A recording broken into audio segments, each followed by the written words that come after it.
Good morning, नमस्कार। आप देख रहे हैं न्यूज इंडिया। आपके साथ मैं हूं वंदना स्ट्रोही। नमस्कार, मैं हूं आपके साथ मनीषा शर्मा और चलिए अब रुक कर लेते हैं सुपरफास्ट खबरों का।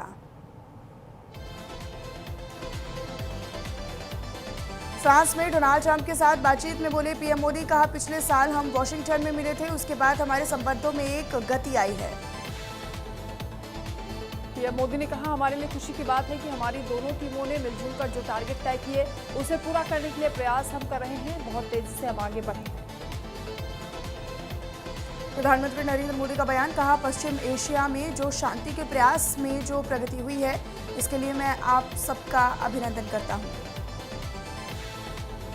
पीएम मोदी ने अमेरिकी राष्ट्रपति ट्रंप की तारीफ की। कहा आपके प्रयासों के चलते पश्चिम एशिया में शांति की एक नई किरण नजर आ रही है।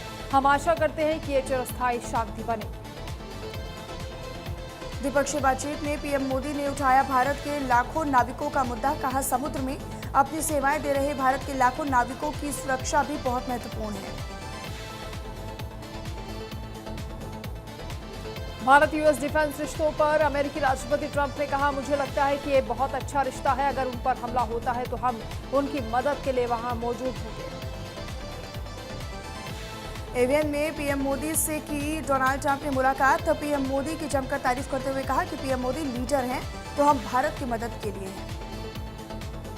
रूस यूक्रेन युद्ध को लेकर अमेरिकी राष्ट्रपति डोनाल्ड ट्रंप का बयान, कहा मुझे लगता है कि भारत हर चीज में एक बड़ी भूमिका निभाता है। रूस यूक्रेन युद्ध पर बोले डोनाल्ड ट्रंप, कहा मैंने प्रेसिडेंट जेलेंस्की से और पुतिन से बातचीत की है। हम चाहते हैं कि युद्ध खत्म हो। लोकसभा में विपक्ष के नेता और कांग्रेस सांसद राहुल गांधी ने राजस्थान के कोटा में छात्रों से बातचीत की। कहा हमारी शिक्षा प्रणाली की सबसे बड़ी कमी यह है कि हम अपने बच्चों के सपनों को पूरा नहीं करते।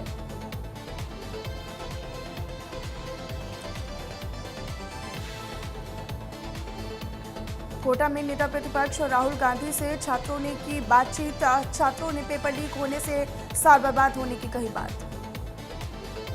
पश्चिम बंगाल में करारी हार के बाद पहली बार सड़कों पर उतरी ममता बनर्जी। धर्म तलाक के हॉकर्स के प्रदर्शन में लिया हिस्सा। बिना पुनर्वास के ही बेदखल किए जाने का विरोध। सपा को लेकर UP deputy CM Keshav Prasad Maurya का बड़ा बयान, कहा सपा में तो अभी भी 25 से 26 सांसद टूटने को बैठे हैं, हम तोड़ नहीं रहे। गृहमंत्री अमित शाह ने दिल्ली में पुनर्वास के मुद्दे पर समीक्षा बैठक की। केंद्रीय मंत्री मनोहर लाल के साथ उपराज्यपाल तरनजीत सिंह संधू भी मौजूद रहे। दिल्ली सरकार के वरिष्ठ अधिकारी भी शामिल हुए। शिवसेना में बगावत के बीच संजय राउत ने की प्रेस कॉन्फ्रेंस। इस दौरान कहा कि सांसदों को तोड़ने के लिए करोड़ों का ऑफर दिया गया, जिसको जाना है इस्तीफा देकर जाएं, जनता चुप नहीं बैठेगी। शिवसेना उद्धव गुट में बगावत के बीच ओपी राजभर का बड़ा दावा, कहा अब समाजवादी पार्टी के सांसद टूटेंगे, पूरी एसपी टूटने को तैयार बैठी है। बंगला विवाद पर बोले लालू प्रसाद यादव, कहा हमारी सुरक्षा हटा ली गई, सब कुछ नीतीश कुमार ही करवा रहे हैं, सीएम सम्राट पर भी साधा निशाना। भवानीपुर में मिली हार के बाद ममता बनर्जी ने खटखटाया हाईकोर्ट का दरवाजा। मुख्यमंत्री शुभेंदु अधिकारी की जीत को दी चुनौती। याचिका में भवानीपुर निर्वाचन क्षेत्र के सभी चुनावी संबंधी रिकॉर्ड को सुरक्षित रखने की मांग। राम मंदिर में चढ़ावा कांड के बाद मंदिर ट्रस्ट ने बदली व्यवस्था। अब रोजाना हो रहा कैश की गिनती। 19 जून को सीएम योगी भी कर सकते हैं समीक्षा बैठक। राम मंदिर के दान पात्रों में चोरी मामले में जांच जारी। एसआईटी ने ट्रस्ट के महासचिव चंपत राय और व्यवस्थापक गोपाल राव से पूछताछ की। कांग्रेस ने मामले में सीबीआई जांच कराने की मांग की। अयोध्या राम मंदिर चढ़ावा मामले को लेकर मीडिया के सामने आया टिन्नू यादव। आरोपी ने सभी दावों को निराधार बताते हुए कहा कि मामले में मेरा कोई लेना देना ही नहीं। रांची में आरएसएस कार्यालय पर पेट्रोल बम से हमला। घटना के बाद इलाके में हड़कंप। इलाके की सुरक्षा बढ़ाई गई। सीसीटीवी में कैद हुई घटना। बागी माने जा रहे शिवसेना सांसद राजा भाऊ वाजे का बड़ा बयान, कहा मैं उद्धव ठाकरे के साथ, मेरे पास किसी का कोई फोन नहीं आया। रक्षा क्षेत्र में भारत को मिली बड़ी कामयाबी। वित्त वर्ष 2026 में 1,78,000 करोड़ के रिकॉर्ड स्तर पर पहुंचा उत्पादन। पिछले वर्ष की तुलना में 15.5% की बढ़ोतरी। कोलकाता के मेयर घाट पर स्वच्छता से स्वागत अभियान का शुभारंभ हुआ। मुख्यमंत्री शुभेंदु अधिकारी और मंत्री अग्निमित्रा पॉल भी रहे शामिल। जेवर एयरपोर्ट पर कार्गो सेवा की शुरुआत हुई। चेन्नई से नोएडा इंटरनेशनल एयरपोर्ट पर उतरी पहली कार्गो फ्लाइट। हवाई अड्डे पर वाटर कैनन की सलामी से किया गया स्वागत। दिल्ली के सत्य निकेतन में एक रेस्टोरेंट में लगी भीषण आग। दमकल की कई गाड़ियों ने मौके पर पहुंचकर आग पर काबू पाया। घटना में किसी के हताहत होने की कोई खबर नहीं। हिमाचल में 72 घंटों के लिए ओलावृष्टि तूफान का अलर्ट। 22 जून तक बरसेंगे बादल। मानसून से पहले नॉर्मल से 18% ज्यादा बारिश। जम्मू कश्मीर की तुलेल घाटी में बादल फट जाने से आई बाढ़। कृषि भूमि और रिहायशी संपत्तियों को बड़े पैमाने पर पहुंचा नुकसान। दिल्ली एनसीआर समेत कई राज्यों में आंधी बारिश का अलर्ट। पश्चिमी विक्षोभ और मानसून सक्रिय। पंजाब, हरियाणा, राजस्थान, कश्मीर में भी धूल भरी आंधी चलने की आशंका। मध्य प्रदेश के गुना में औद्योगिक क्षेत्र में लगी भीषण आग। धुरु कर जली एक पाइप फैक्ट्री। आसमान में छाया धुएं का गुबार। कच्चे तेल के दाम में गिरावट जारी। क्रूड ऑयल के दाम गिरकर $77.51 पर आए। मिडिल ईस्ट तनाव के बीच 19 जून के बाद और गिर सकते हैं दाम।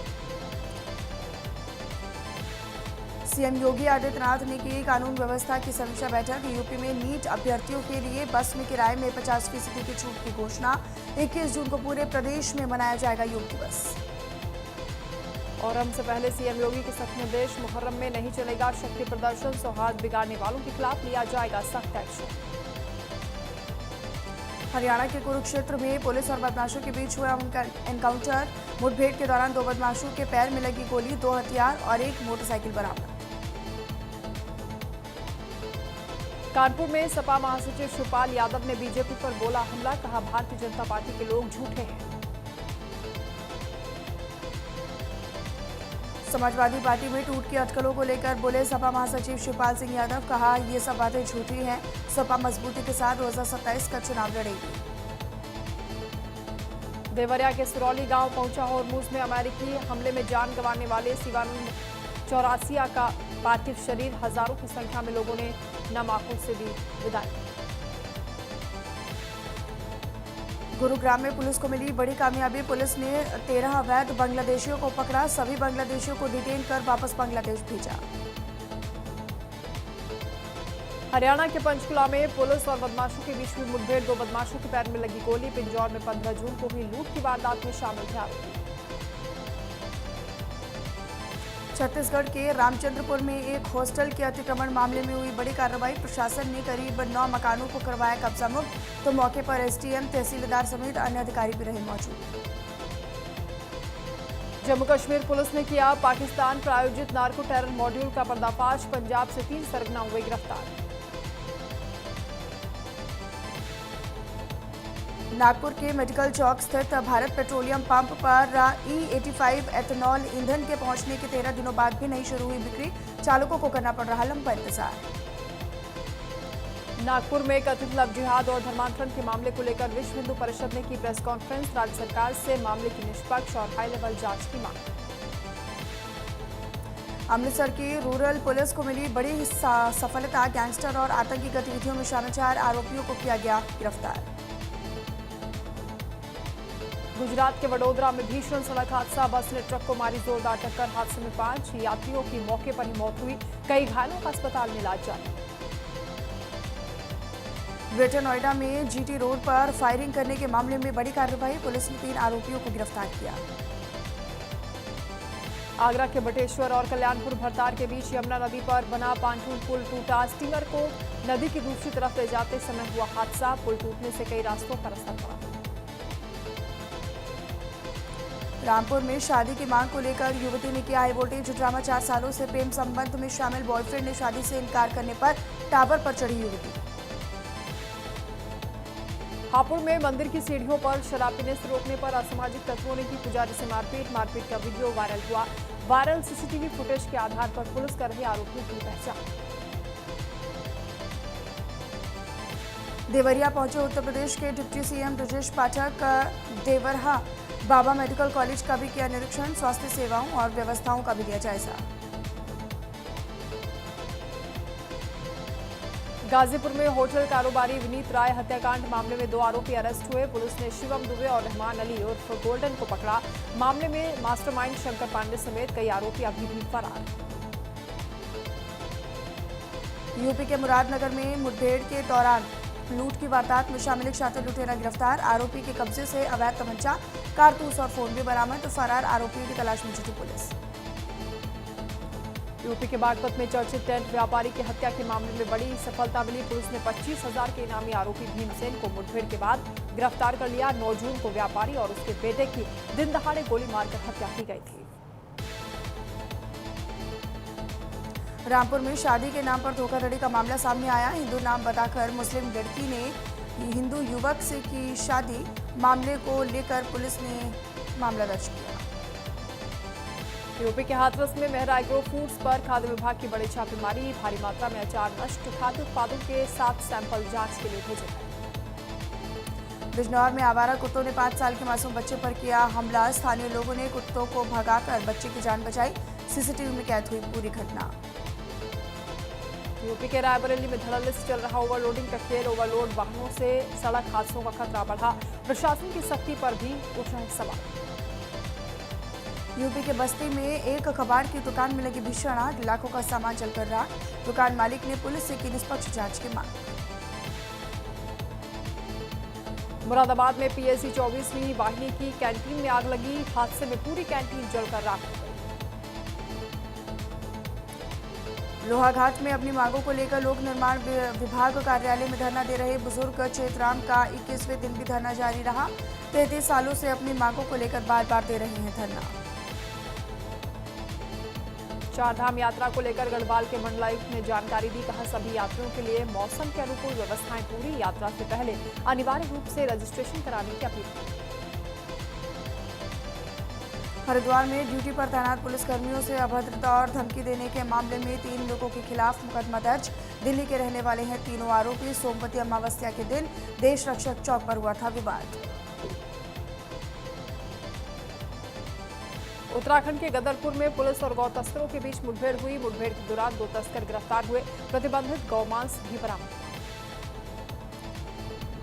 उत्तराखंड के रुड़की में फास्टैग प्रशिक्षण कार्यक्रम का आयोजन किया गया। खाद्य संरक्षण प्रशासन हरिद्वार की ओर से आयोजित किया गया कार्यक्रम में खाद्य सुरक्षा से जुड़े नियमों पर जागरूकता को लेकर हुई बात।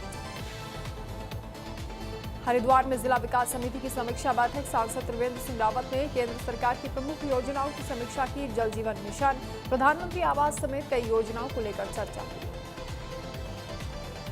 250 करोड़ के करीब पहुंची साउथ फिल्म पेद्दी। 13वें दिन भी सिनेमाघरों में जलवा बरकरार रहा। बाबू सना के निर्देशन में बनी फिल्म लीड रोल में नजर आए हैं रामचरण और जानवी कपूर।